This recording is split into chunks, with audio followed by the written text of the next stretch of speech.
I studied less and score more. 5 tips that work. मेरे exam time पे ये topic YouTube पे सबसे ज़्यादा सर्च किया जाने वाला टॉपिक हुआ करता था, जिसमें वे 15 घंटे, 10 घंटे, 8 घंटे पढ़ने की टिप्स देते थे। कोई रूम से बाहर नहीं निकल रहा है, कोई घर से बाहर नहीं निकल रहा है। अब हम ये सब 1 या 2 दिन फॉलो कर सकते हैं, लेकिन महीनों तक फॉलो नहीं कर सकते। इसलिए हमें ऐसी स्ट्रेटजी अपनानी चाहिए जो प्रैक्टिकली पॉसिबल हो, जिसे हम लॉन्ग टाइम तक कंटिन्यू कर सकते हैं। तो आज मैं आपको अपने 5 टिप्स या स्ट्रेटजी बताने वाली हूँ, जिसे फॉलो करके मैं कम टाइम में पढ़ाई करके भी 12-12 घंटे तक पढ़ने वाले बच्चों से ज़्यादा मार्क्स स्कोर किया करती थी। इसमें से 5th वाला मेरा फेवरेट है, और इसमें से एक टिप्स तो जैपनीज़ पीपल भी फॉलो करते हैं। मैं ट्यूशन भी पढ़ाती हूँ, तो मैं अपने स्टूडेंट्स को भी ये स्ट्रेटजी रिकमेंड करती हूँ और उनको इनसे बहुत फ़ायदा हुआ है। इसलिए इस वीडियो को एंड तक ज़रूर देखना। तो हमारा फर्स्ट टिप है फोकस। पढ़ाई के लिए ना कंसंट्रेशन बहुत ज़रूरी है, इसलिए सबसे पहले हमें आसपास के जो शोर है उसको कम करना होगा, मोबाइल से दूर रहना होगा, जिसके लिए आप कुछ दिनों तक अपने सारे सोशल मीडिया अकाउंट से लॉग आउट कर लें, अननेसेसरी नोटिफिकेशन ऑफ कर दें और अपने फ्रेंड से थोड़ा डिस्टेंस मेंटेन करें। और इस समय ना शादियों का सीज़न चल रहा है, तो पार्टीज़ में ज़्यादा ना जाएं। सेकेंड टिप है 80-20 रूल, जिसे पायरेटो रूल भी कहते हैं।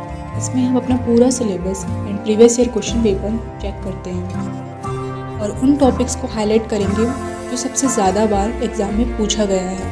अक्सर आपके पूरे सिलेबस का 20% पार्ट कवर कर लेने से आपका 80% जो सिलेबस है वो कवर हो जाता है, क्योंकि कुछ टॉपिक से ही ना सबसे ज़्यादा क्वेश्चन आते हैं, सारे टॉपिक से क्वेश्चन नहीं पूछे जाते। इसे ही 80-20 रूल कहते हैं। ये रूल जनरली बिजनेस में यूज़ होता है, जिसमें वे अपना 20% प्रॉब्लम पे फोकस करते हैं और अपना 80% रिजल्ट अचीव कर लेते हैं। जैसे 80% प्रॉपर्टी पे 20% पीपल ने कब्जा करके रखा हुआ है। थर्ड है डीप टॉपिक्स।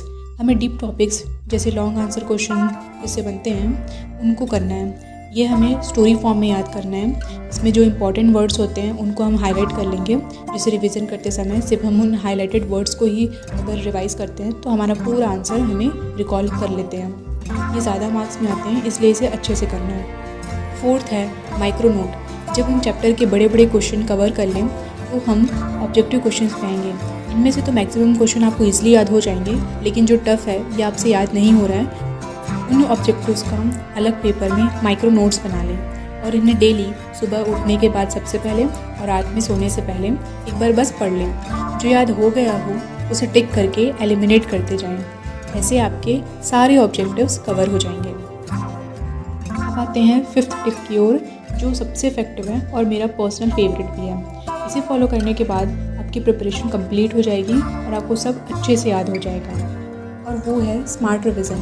अब आपका सारा सिलेबस तो कवर हो गया, लेकिन अभी भी कुछ आपसे याद नहीं हुआ होगा। कई बार ऐसा होता है कि हमने पढ़ा तो सब कुछ है, लेकिन हम एग्ज़ाम में जाने के बाद सब भूल जाते हैं। ऐसा इसलिए होता है क्योंकि हमने उससे अच्छे से रिवाइज़ नहीं किया होता। इसलिए आपको कम से कम 3 बार तो रिविज़न करना ही है, लेकिन स्मार्टली रिविज़न।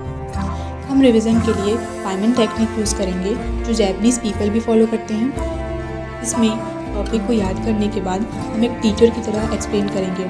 जिस तरह से teacher diagrams and flow chart के थ्रू हमें समझाते हैं ना, बिल्कुल उसी तरह से हमें डायग्राम्स एंड फ्लो चार्ट के थ्रू इसे रिवाइज़ करना है। हमारा दिमाग डायग्राम्स एंड फ्लो चार्ट को जल्दी याद रखता है, इसलिए ये सबसे इफेक्टिव मेथड है। मैं अभी इसे फॉलो करती हूँ, आप एक बार ज़रूर ट्राई करिए। तो ये थी मेरी 5 टिप्स जिसे मैं फॉलो करती थी। आई होप ये टिप्स आपके लिए भी हेल्पफुल होगी। And be confident and give your best. आप ज़रूर एग्ज़ाम में अच्छे मार्क्स स्कोर कर पाएंगे। अगर मेरी ये वीडियो आपको थोड़ी भी हेल्पफुल लगी हो तो कमेंट में ज़रूर बताना और अपने कम से कम एक फ्रेंड को ज़रूर शेयर करना।